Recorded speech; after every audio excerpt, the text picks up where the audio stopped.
Him परिवेश पर्यावरण संरक्षण संस्था की बैठक में बीबीएन क्षेत्र के हो रहे अवैध खनन पर रोष प्रकट किया गया। सदस्यों ने कहा कि लीज के नाम पर खननकारी कानून की धज्जियां उड़ाकर पर्यावरण को नुकसान पहुंचा रहे हैं। बीबीएन की नदियां, खड्डों को कई फुट तक खोद दिया गया है। हिम परिवेश पर्यावरण संरक्षण संस्था की बैठक की अध्यक्षता करते हुए अध्यक्ष लक्ष्मी सिंह ठाकुर ने कहा कि क्रशर संचालक सरकार के किसी भी कानून को नहीं मान रहे हैं। जहां पर क्रशर लगाया गया है वहां से निकलने वाले प्रदूषित पानी को नदियों में छोड़ा जा रहा है। ऐसे में नदियों का पानी भी दूषित हो रहा है। पिछले दिनों चिकनी नदी में 2 आवारा पशु क्रशर से निकलने वाले पानी की दलदल में फंस गए और ग्रामीणों ने बड़ी मुशक्कत के बाद पशुओं को बाहर निकालकर उनकी जान बचाई। संस्था के अधिवक्ता नरेश घई ने बताया कि खननकारी लोगों की उपजाऊ भूमि को भी निशाना बना रहे हैं। प्रशासन की ओर से निर्देश देने के बावजूद भी क्रशर संचालक लीज एरिया की निशानदेही करवा रहे हैं। उन्होंने कहा कि खनन करने वालों के खिलाफ चोरी का केस बनाने का प्रावधान किया जाए। उन्होंने प्रशासन से जल्द बैठक बुलाने की मांग भी उठाई है। परिवेश संस्था की मासिक बैठक थी जो कि हमारे प्रधान लक्ष्मी चांद जी के अध्यक्षता में हुई है। इसमें मुख्य रूप से यही मुद्दा था कि नालागढ़ और बीबीएन क्षेत्र में जो अवैध खनन हो रहा है और पर्यावरण पर जो नुकसान हो रहा है उसकी रोकथाम के लिए प्रशासन के ऊपर अधिक दबाव डाला जा सके और जो माइनिंग है वो साइंटिफिक हो और जो खड्डों का, पेयजल योजनाओं का और पर्यावरण का जो नुकसान हो रहा है उसको रोका जाए। इसके बारे में हिम परिवेश संस्था ने ये फैसला किया है कि आने वाले दिनों में हम जो हिम परिवेश संस्था के सदस्यगण हैं वो इसके बारे में आरटीआई डालकर सभी जो माइनिंग जो लीज हुई है उसका सारा रिकॉर्ड लेंगे कि वो क्या माइनिंग कानूनानुसार हो रही है और जो लीज की जगह है वो कितनी है।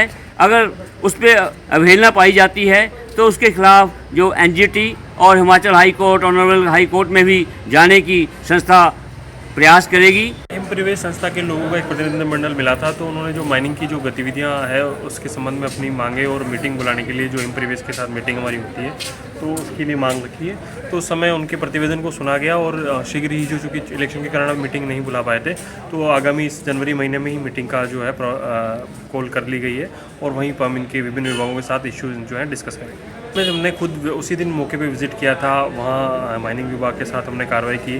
2-3 बार हमने औचक निरीक्षण भी किया है।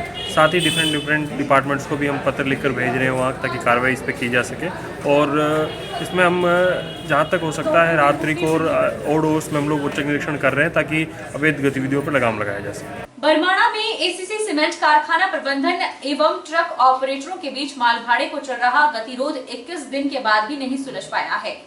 बीडीटीएस के चेयरमैन लेख राम वर्मा ने अडानी ग्रुप को चेताते हुए कहा है कि ये समझ लें बीडीटीएस का आंगन खाली नहीं, यहाँ ज्योत जली है और जलती रहेगी। बरमाणा में एसीसी सीमेंट कारखाना प्रबंधन और ट्रक ऑपरेटरों के बीच माल भाड़े को चल रहा गतिरोध 21 दिन के बाद भी नहीं सुलझ पाया है, जिसके चलते अपनी मांगों को लेकर बीडीटीएस और पूर्व सैनिक यूनियन से जुड़े ट्रक ऑपरेटरों ने एकत्रित होकर विरोध प्रदर्शन किया। अडानी समूह के खिलाफ जमकर नारेबाजी हुई। उन्होंने प्रदेश सरकार और अडानी समूह से बिना शर्त एसीसी में की गई तालाबंदी को बिना शर्त खोलने की मांग की है। इस अवसर पर धरने को संबोधित करते हुए बीडीटीएस के चेयरमैन लेखराम वर्मा ने कहा कि कंपनी प्रबंधन के इस कदम से बिलासपुर जिले की आर्थिकी बुरी तरह से प्रभावित हुई है। अफवाहें डाली जा रही है कि किसी पॉइंट पर भाड़ा ढुलाई तय हो गया है, जबकि अभी तक सीमेंट ढुलाई की दरों को लेकर ऐसा कोई भी समझौता नहीं हुआ है। उन्हें आशा है कि राज्य सरकार ऑपरेटरों के हकों के लिए अच्छे परामर्शदाता से राय लेकर माल भाड़े की दरें तय करेगा। पदाधिकारी रहे हैं, कोई भी है ना, कैसे आप देखते हैं कोई बोलते हैं रेट बढ़ाने की बात रेट बढ़ाने की बात मैं फिर कह रहा हूं, उसको पहले किनारे छोड़े। 99% बातों को नहीं मान रहा है अडानी आपकी। कहता है मैंने जितने फार्मूले बने हैं, आपके जितना एग्रीमेंट हुआ है वो एससीसी ने किया हुआ है, मैंने नहीं किया, मैं उसको मानता ही नहीं। अब वो कारपोरेट एसीसी है ही नहीं, जबकि वो है। हम कहते हैं उसकी आइडेंटिफिकेशन आप खत्म करके बताएं, जब अडानी सीमेंट लिखेंगे तब मानेंगे हम। अभी एसीसी सीमेंट है तो उसकी पूरी उसमें कब्जा है और वो पूरे उसके शेयर हैं। अभी जनता के शेयर नहीं बिके हैं, एसीसी ने अपने शेयर बेचे, लेकिन जनता को हिसाब देना पड़ेगा। अभी एसीसी ने जो शेयर बेचे हैं उनका हिसाब देना पड़ेगा। चंबा पुलिस चरस माफियों के खिलाफ सख्त कार्रवाई समय समय पर करती रहती है। यही कारण है कि पिछले काफी समय से चंबा पुलिस ने अलग अलग मामलों में कई चरस माफियों को सलाखों के पीछे पहुंचाया है। चरस माफियों से पकड़ी गई 86 किलो से अधिक चरस आज आग के हवाले की गई। चंबा पुलिस नशा माफियों के खिलाफ समय समय पर सख्त कार्रवाई करती हुई नजर आती है। एसपी चंबा अभिषेक यादव ने बताया कि पुलिस ने 40 मामलों में 86 किलो के आसपास चरस पकड़ी थी और उसे आज आग के हवाले किया। इसके अलावा अन्य कई नशीली पदार्थों को भी आग के हवाले किया गया। एसपी ने बताया कि पुलिस समय समय पर नशा माफियों के खिलाफ कार्रवाई कर रही है। देखिए, पुलिस समय समय पर एनडीपीएस एक्ट के तहत दर्ज की गए मुकदमों में जो हमारी केस प्रॉपर्टी होती है, चरस हो, हेरोइन हो या कैप्सूल्स हो या पॉपी हस्क हो, इसको हम समय समय पर डिस्ट्रॉय करते रहते हैं एज पर एसओपी। तो उसी तत्वाधान में आज हमने पुलिस लाइन चंबा में हमारे पुलिस ऑफिसर्स और एसएचओस की मौजूदगी में कुल मिला के 40 केस प्रॉपर्टीज, 40 मुकदमों में जो हमारे पास केस प्रॉपर्टी थी, जो कुल मिला के 86.759 ग्राम चरस और 580 कैप्सूल, इनको हमने एज पर एसओपी डिस्ट्रॉय किया है। इसके साथ में ये भी जोड़ना चाहूंगा कि पिछले एक महीने के दौरान हमने कुल मिला के 81 केस प्रॉपर्टीज में तकरीबन 230 ग्राम चरस और 5,600 capsules, cough syrup, poppy plants, poppy husk 2 किलो, इतनी केस प्रॉपर्टी डिस्ट्रॉय की है। केस प्रॉपर्टी डिस्ट्रॉय करने का मकसद ये है कि हमारे मालखानों में जो ये केस प्रॉपर्टी रखी रहती है, स्पेस ऑक्यूपाई होती है, वो खाली है। इसके साथ साथ केस प्रॉपर्टी का कुछ मिसयूज ना हो, उसका कहीं डाइवर्जन ना हो, ये भी इंश्योर होता रहता है।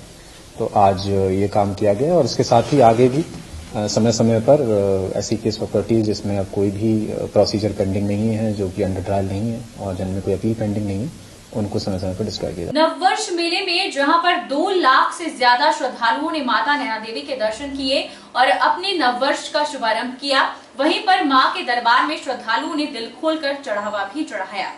शक्तिपीठ नैना देवी मंदिर न्यास के काउंटर इंचार्ज विनय शर्मा ने बताया कि मंदिर न्यास को चढ़ावे के रूप में 5 दिवसीय नववर्ष मेले के दौरान 34,93,842 रुपए नगद, सोना 40 ग्राम 750 मिलीग्राम, चांदी 3 किलोग्राम 500 ग्राम चढ़ावे के रूप में प्राप्त हुआ है, जबकि विदेशी मुद्रा के रूप में $105 10 दिराम प्राप्त हुए हैं। मैं माता जी के जो नव वर्ष का जो उत्सव था, मेला था, वो सुख शांति से संपन्न हो गया है। किसी भी प्रकार की अप्रिय घटना की कोई सूचना प्राप्त नहीं हुई है एवं श्रद्धालुओं ने बड़े ही मन लगाकर और माता जी के दर्शन करे हैं, व्यवस्था पूर्वक दर्शन किए हैं और मंदिर न्यास ने उनकी सभी सुविधाओं का पूर्ण ध्यान रखा। होने वाला मेला सुख शांति से पूर्ण हुआ। बहुत से श्रद्धालुओं ने नए वर्ष पर माता जी के दर्शन किए, आशीर्वाद लिया और इस वर्ष 34,99,000 रुपये लगभग जो है इस दिन नवे साल पे चढ़ा है। चला है छोटे से ब्रेक का। ब्रेक के बाद फौरन लौटेंगे, आप बने रहिए हमारे साथ।